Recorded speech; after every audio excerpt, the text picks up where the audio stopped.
Bonjour à tous. Le Seigneur Jésus nous dit aujourd'hui, dans Apocalypse chapitre 2, à partir du verset 20 au verset 23. Alors, je lis la parole du Seigneur, mais ce que j'ai contre toi, c'est que tu laisses la femme Jézabel, qui s'est dit prophétesse, enseigner et séduire mes serviteurs pour qu'ils se livrent à l'impudicité et qu'ils mangent des viandes sacrifiées aux idoles. Je lui ai donné du temps afin qu'elle se repentisse, elle ne veut pas se repentir de son impudicité. Voici, je vais la jeter sur un lit et envoyer une grande tribulation à ceux qui commettent adultère avec elle, à moins qu'ils ne se repentent de leurs œuvres. Je ferai mourir de mort ses enfants, et toutes les églises connaîtront que je suis celui qui sonde les reins et les cœurs. Je vous rendrai chacun selon ses œuvres. Amen. Alors, donc, il s'agit ici d'une partie du message que le Seigneur Jésus adresse à l'église de Thyatire. L'église de Thyatire fait partie des 7 églises que Jean a reçu comme mission d'apporter le message, un message de la part du Seigneur Jésus. Donc, dans ce message que le Seigneur Jésus adresse à l'église de Thyatire, il y a un reproche. Et ce reproche, c'est que l'église de Thyatire a laissé une femme nommée Jézabel entrer, séduire ses serviteurs pour qu'ils se livrent à l'impudicité et qu'ils mangent des viandes sacrifiées aux idoles. Et que malgré cela, le Seigneur Jésus lui a donné aussi un temps pour qu'elle se repente. Mais elle n'a pas voulu se repentir. Et par la suite, le Seigneur Jésus promet de la châtier. Alléluia. Donc, Apocalypse chapitre 2, à partir du verset 20 au verset 23. Alors, c'est un message qui s'adresse à l'église de Paris où je vais. Donc, l'église de Paris où je vais, écoute la pensée du Seigneur. Jésus-Christ est contre. Il est contre le fait que vous avez laissé entrer la femme Jézabel. La femme Jézabel séduire ses serviteurs, séduire ses enfants, pour qu'ils se livrent à l'impudicité, pour qu'ils mangent des viandes sacrifiées aux idoles. Jézabel aujourd'hui, ce n'est plus une femme physique en tant que telle, c'est un esprit. C'est l'esprit de Jézabel. Donc l'esprit de Jézabel est entré dans l'église de Paris où je vais. Et cet esprit fait des dégâts, détruit la vie des serviteurs de Dieu, détruit la vie des enfants de Dieu, détruit la vie des filles de Dieu dans cette église. Par l'impudicité, par la consommation des viandes sacrifiées aux idoles. Ça veut dire en fait par le satanisme. Et non seulement cela, cet esprit qui est à l'origine des messages que vous enseignez. Puisque cette femme prophétesse à l'église de Thyatire aussi enseignait. Elle enseignait. Et cet esprit, également, cet esprit dans l'église de Paris où je vais, enseigne. Elle enseigne quoi? Elle enseigne le mensonge. Parce que le diable, c'est le père du mensonge. Et les démons sont des menteurs. Il n'y a pas de vérité en eux. Elle enseigne l'apostasie, l'égarement. Alors donc, le reproche que le Seigneur Jésus vous adresse, c'est que vous devez chasser cette femme de l'Église. Le reproche que le Seigneur Jésus vous adresse, c'est que vous avez laissé entrer cette femme de l'Église. Et maintenant, il faut la chasser de l'Église. Il faut chasser ces démons de l'Église. Vous avez reçu le pouvoir de marcher sur les serpents, les scorpions, de chasser les démons. Chassez-la maintenant. Chassez-la maintenant. Séparez-vous de Jézabel. Séparez-vous de cet esprit démoniaque, cet esprit féminin qui détruit vos vies, qui détruit les vies des enfants de Dieu dans l'Église. Il est temps de chasser ces démons. Les œuvres qu'elle commet irritent le cœur du Seigneur Jésus. Séduire les enfants de Dieu pour livrer l'impudicité. Et faire manger les viandes sacrifiées aux idoles, c'est-à-dire les livrer à l'idolâtrie, au satanisme, à la sorcellerie.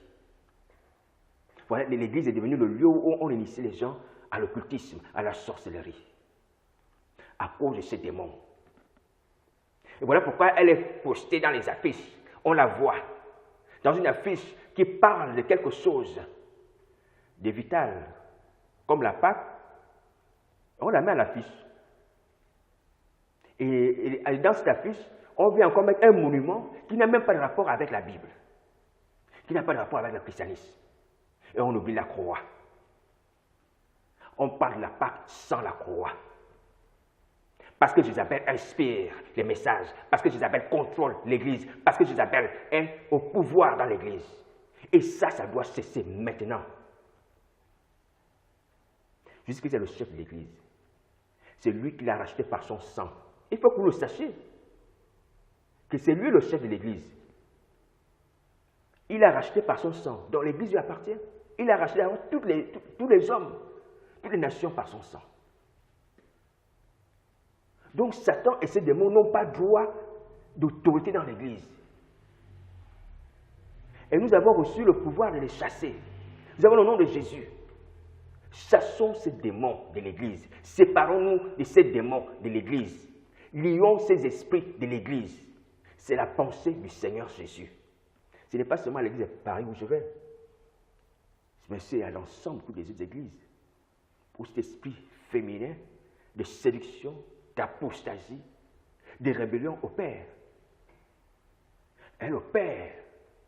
C'est Jézabel au travers des femmes qui sont apôtres, qui sont pasteurs, qui enseignent, sachant que dans la Bible, dans la Nouvelle Alliance, il n'y a pas de femme établie, apôtre ni pasteur. C'est un esprit de rébellion. C'est un esprit de rébellion contre la parole du Seigneur. Et Paul dit, je ne permets pas à la femme d'enseigner. Même à l'église de Paris, j'ai entendu la femme d'un serviteur de Dieu venir faire, je crois, une conférence ou quelque chose comme ça, un enseignement. À l'église de Paris, je vais. La femme vient enseigner. Animée par quel esprit? Le Saint-Esprit de Jésus-Christ ou l'esprit de Jézabel? Vous devez cesser ces œuvres maintenant là. Il est temps de vous réconcilier avec Jésus. Le jugement de Dieu est proche. Le jugement de Dieu est proche. Jésus-Christ revient. Et son jugement commencera dans sa maison. Donc, si vous avez laissé entrer la femme pour séduire les serviteurs, pour séduire l'Église, vous pouvez aussi la faire sortir parce que vous avez l'autorité. Dans le nom de Jésus, vous avez la puissance de la croix par laquelle Jésus-Christ a déposé l'autorité. Il a anéanti l'acte des ordonnances nous condamner. Donc agissez maintenant. Agissez maintenant. Libérez-vous et libérez l'Église. Voici la parole du Seigneur. Au temps d'Esdras, les enfants d'Israël s'étaient liés à des femmes étrangères. Esdras au chapitre 10. On voit que les enfants d'Israël se repentaient de cette erreur. Ils s'étaient humiliés. Ils ont confessé leurs péchés. Ils sont détournés de Dieu. Ils ont désobéi à Dieu en ayant épousé des femmes étrangères. C'est alors qu'avec Esdras et tout le reste des anciens d'Israël, ils ont pris la résolution de se séparer de ces femmes. C'est l'image également des alliances qui lient beaucoup d'hommes de Dieu aujourd'hui avec les puissants des ténèbres, avec ces esprits féminins. Les femmes étrangères, dans l'ancien temps, c'est l'image aujourd'hui des démons que les hommes de Dieu ont pour femmes. Les sirènes des eaux que les hommes de Dieu ont pour femmes. Les femmes étrangères, c'est l'image de ces démons-là. Il faut vous séparer aussi. Vous tous, hommes de Dieu qui avez pour femmes des démons, des sirènes, vous devez vous séparer. Voici la parole du Seigneur. Jésus-Christ revient bientôt. Il faut se séparer. Il y a un temps où on tombe, il y a un temps où on se relève. Il y a un temps pour tout. Il y a un temps pour tout. Et le temps de maintenant, c'est le temps du relèvement, le temps du retour à la foi, le temps du retour à la sanctification, le temps du retour au salut. Que Dieu nous aide. Jézabel qui tue les prophètes.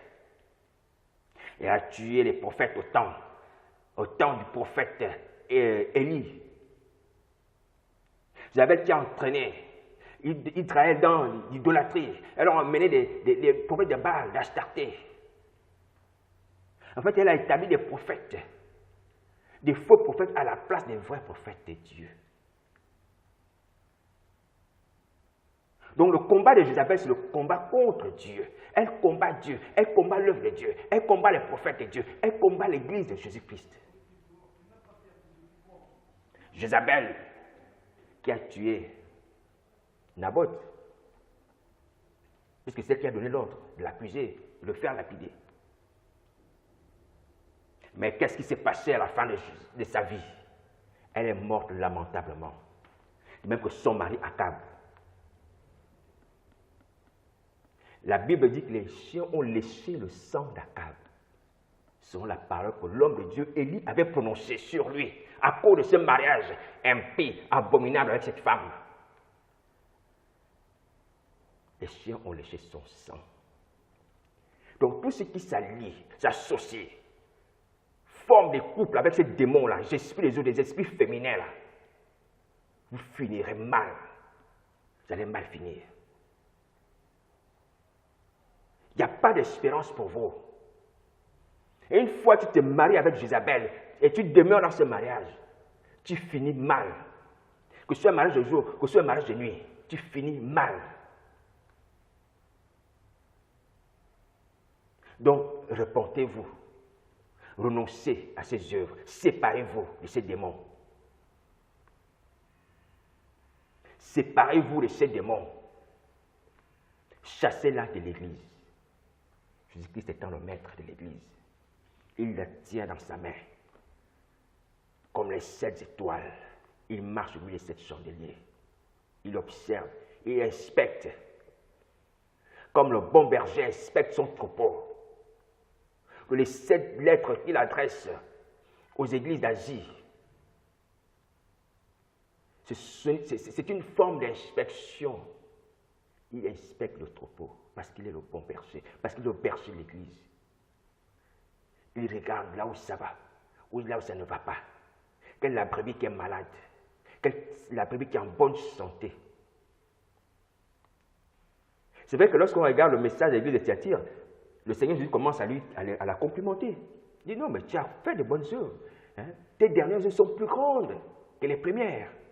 Il y reconnaît le travail abattu par cette église, par les hommes de Dieu de cette église. Mais seulement, il y a une faute. C'est qu'ils ont laissé entrer la femme, Jézabel, prophétesse, enseigner dans l'église, séduire, lirer les enfants de Dieu au satanisme, à l'idolâtrie, sans rien faire. Parce qu'eux-mêmes aussi ont été séduits par elle. Parce qu'eux-mêmes aussi se sont livrés à elle dans l'impudicité.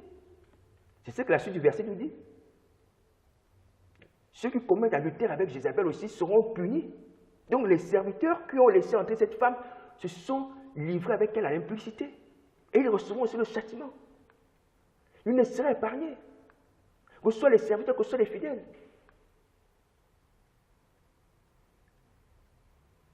Alors donc, il faut aujourd'hui plus que jamais,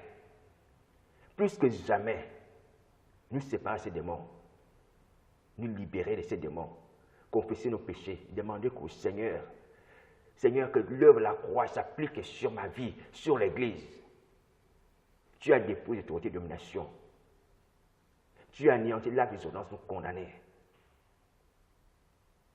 Que ces choses puissent avoir effet sur ma vie, sur l'Église. Voilà comment vous devez prier. Homme de cette Église, maintenant là, le jugement est proche. Jésus-Christ revient. Nous sommes dans l'urgence. Nous sommes dans l'urgence.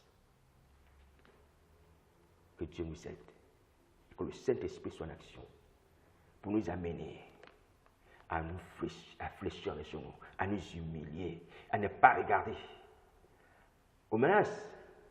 Parce que l'esprit de séduction, c'est également le même esprit qui a détruit Joseph, qui l'a accusé de viol, alors que Joseph n'avait pas fait de viol.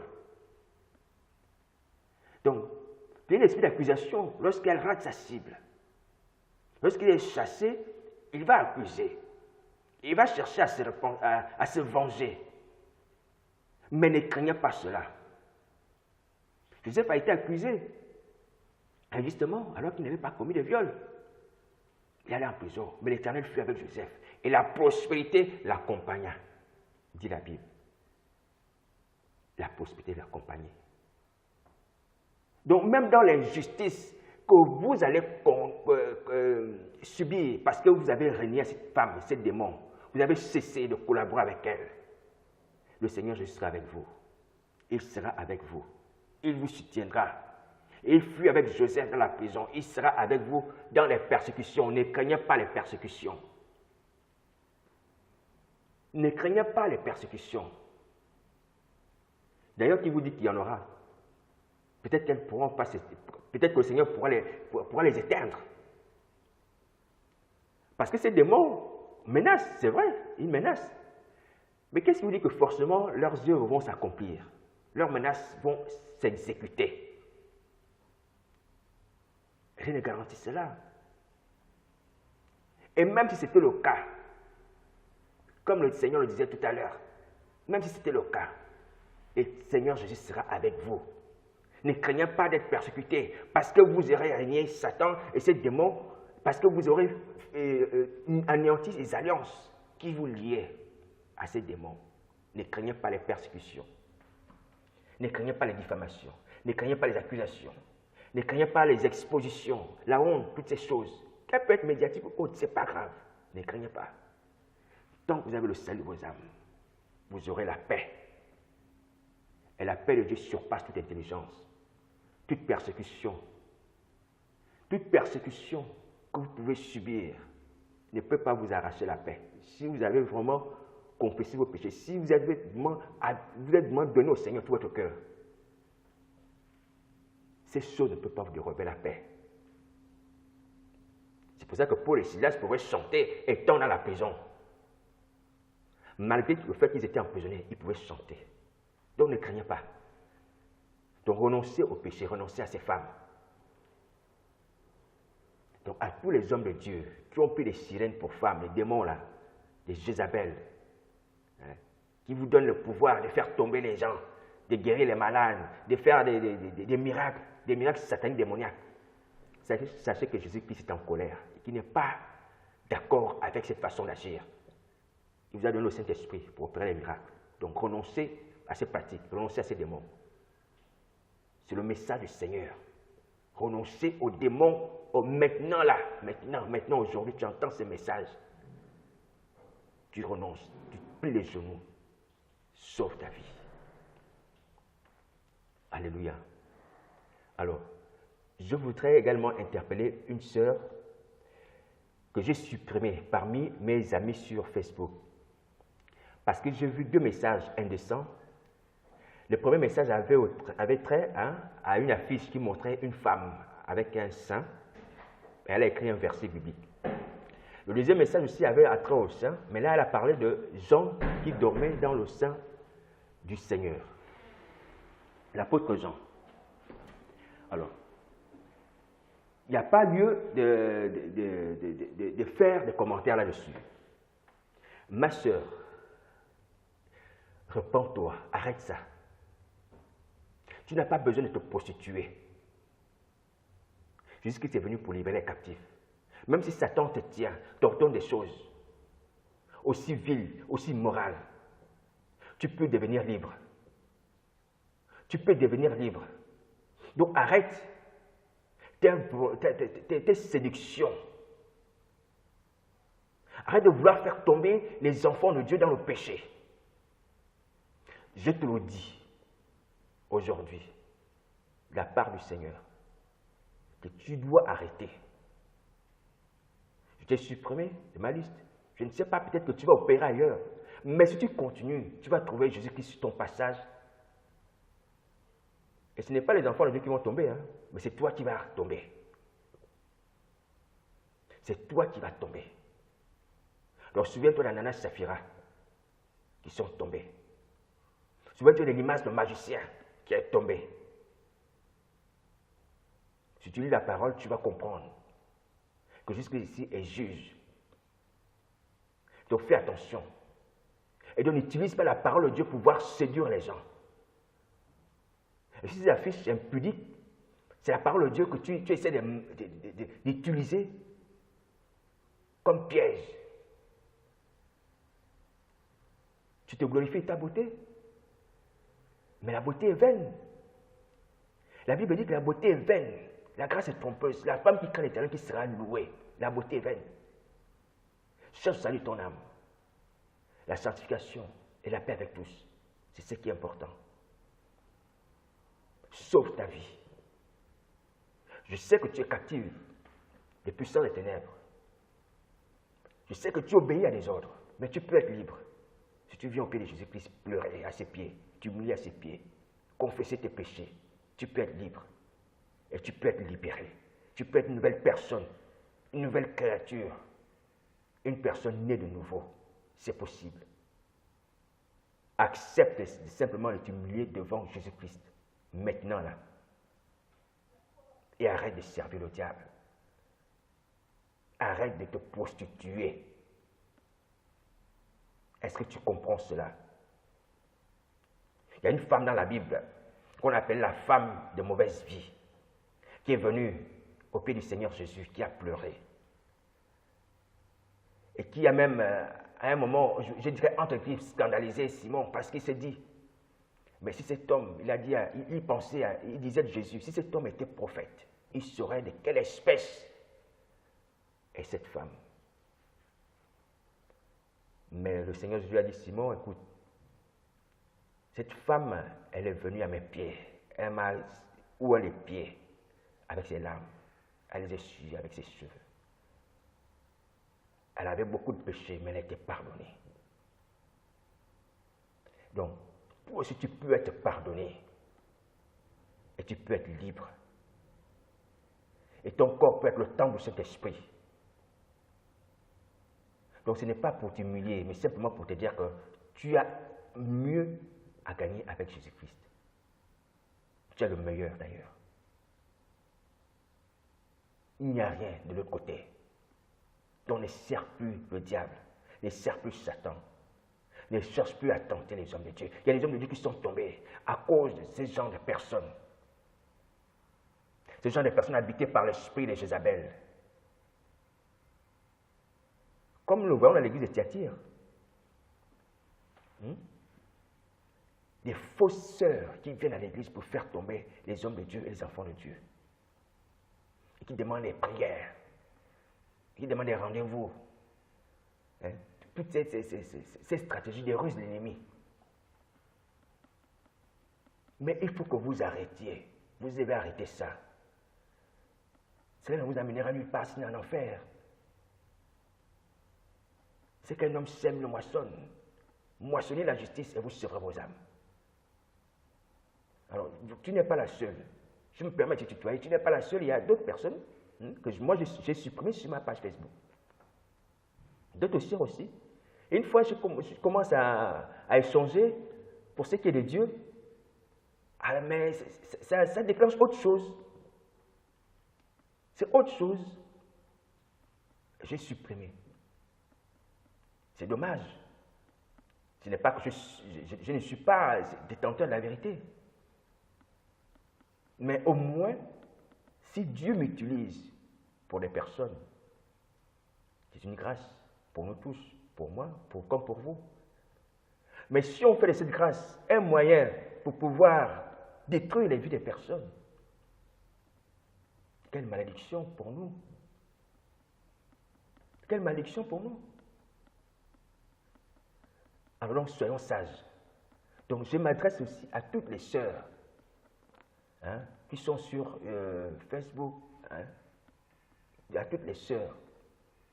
Moi, je vous appelle sœur, même si vous êtes captive, vous êtes sœur. Parce que Dieu respecte l'homme, quelle que soit sa nature, quelles que soient ses œuvres. Alors, renoncez au péché, la séduction. Renoncez à l'impudicité.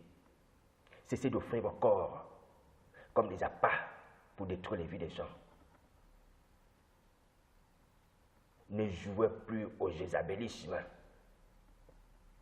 Vous avez vu que dans l'évangile, dans l'Apocalypse de Jean, le Seigneur Jésus menace cette femme de la jeter sur un lit. Et ce qui reste arrivé à beaucoup d'entre vous si vous ne renoncez pas à ces œuvres. Que Dieu nous aide et que le Saint-Esprit nous aide. Alors, donc, l'église de Paris où je vais, il est temps de revenir au Seigneur Jésus. est de renoncer à la femme. Il est temps de renoncer à la prostituée. Car c'est une prostituée qui contamine vos vies, qui détruit vos vies, qui sème la mort en vous, qui sème la maladie en vous, qui sème les ténèbres dans vos vies, les blocages. Regardez le fils prodigue. Le fils prodigue, lorsqu'il a fini son argent avec les prostituées, qu'est-ce qui est arrivé après? La famine, la disette. Lorsqu'on rentre en contact avec ces démons, c'est la misère qui nous arrive. C'est la pauvreté qui nous assaille. Lorsqu'on rentre en contact avec ces démons, on perd tous nos privilèges que Dieu nous a donnés. Et voilà pourquoi les gens sont obligés maintenant de partager avec eux et de livrer maintenant leurs enfants, leur âge, pour pouvoir survivre. Non, ce n'est pas ça la solution. Livrer tes enfants, livrer ton âge. Reviens au Seigneur. Détache-toi de ces liens. Reviens au Seigneur. Demande-lui pardon. Il va te restaurer. Il va te redonner les biens que tu as perdus. Il te donnera des biens meilleurs. Comme le Père a fait pour le Fils prodigue. Donc ne vous entêtez pas dans votre misère. L'esprit de pauvreté dont on parle, c'est à cause de ce démon-là que l'esprit de pauvreté agit dans la vie des personnes. C'est à cause d'eux. Vous voyez le fils prodigue, sa pauvreté est venue de ces démons. Dès qu'il s'est livré à l'impudicité, il a fini tout son argent. La pauvreté l'a saisi. La pauvreté s'emparait de lui, la misère. Et il a même failli mourir de faim dans ce pays étranger. Mais gloire soit rendue au Seigneur de ce qu'il s'est rappelé de son Père, de l'abondance dans la maison de son Père, du caractère de son Père. Ne persévérez pas dans ses œuvres. Vous dire que non, bon, comme j'ai perdu ça, autant continuer, je vais négocier en donnant ça en retour. Non, ça ne sert à rien. Ça ne sert à rien. Déjà, à la fin de compte, vous saurez que vous allez travailler en vain, déjà. Pour ces démons-là, vous allez travailler en vain. Vous allez travailler en vain. Parce que vous allez finir un lac de feu. Quand on regarde des gens qui sont esclaves sous la domination de ces démons de Jézabel, ils font des jeûnes de prière, ils imposent les mêmes malades, ils font des campagnes d'évangélisation. Mais en vain, il n'y a pas de récompense, si ce n'est le lac de feu. Dieu ne sauvera pas les gens parce que tu exerces un ministère alors que tu es dans le péché. Non. Dieu ne te sauvera pas. Tu exerces un ministère, tu es dans le péché, Dieu ne te sauvera pas.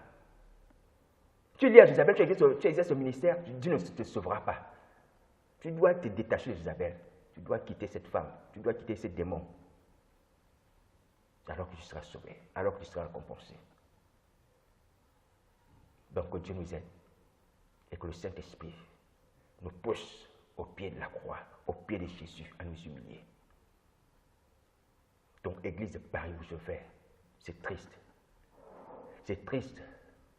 Nous avons l'autorité. Nous avons le nom de Jésus. Nous avons le sang de Jésus. Nous avons la croix de Jésus. Nous avons l'esprit de Jésus. Libérons-nous. Libérons-nous de ce joug. Libérons-nous de ce fardeau.